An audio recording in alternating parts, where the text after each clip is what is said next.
Bonjour à tous et bienvenue sur Teston Road. Renault présente aujourd'hui la 5e génération de sa Clio. La citadine est une des références de la catégorie, mais est-ce que cette 5e génération sera au niveau des précédentes et permettra de conserver son titre? On vous emmène avec nous pour le découvrir, mais avant ça, n'oubliez pas de vous abonner à la chaîne pour rester au courant de nos prochains essais.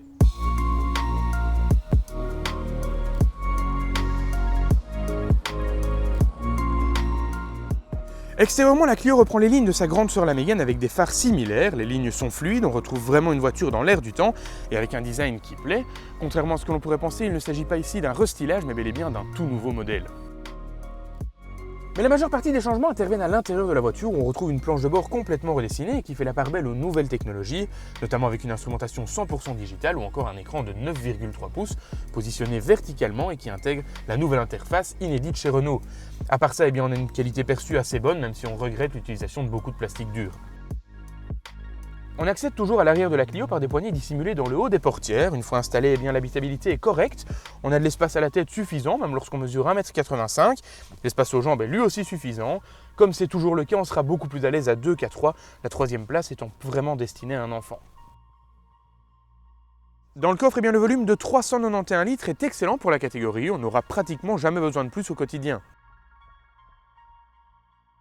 Nous sommes ici au volant de la Clio équipée du DCE de 130 chevaux, une motorisation associée à la boîte automatique à double embrayage et 7 rapports, la boîte EDC, qui forme une bonne association. On a une voiture qui on ne sent presque pas les passages de rapport, une voiture qui est agréable à conduire et assez fluide.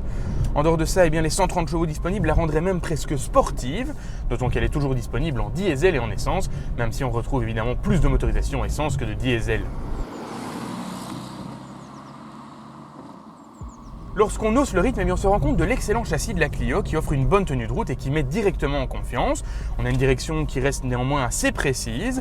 Le seul petit problème de la voiture, c'est le freinage avec un ressenti un peu particulier dans la pédale de frein, mais qui s'appréhende rapidement au quotidien et qui ne posera pas de vrais problèmes. En dehors de ça, la sonorisation est nettement meilleure que sur l'ancienne génération. On a beaucoup moins de bruit d'air, ce qui aide évidemment pour le confort. Au niveau de la consommation, la Clio aura en moyenne tourné aux alentours de 7 litres au 100 km sur la durée de notre essai, tandis qu'en faisant attention et en mode éco, on pourra redescendre aux alentours des 6,4 litres au 100.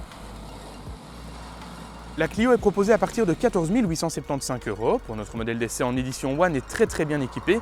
Il faudra débourser 24 870 €, 10 000 € de plus, mais qui permettent d'avoir une version très bien équipée avec la motorisation la plus puissante.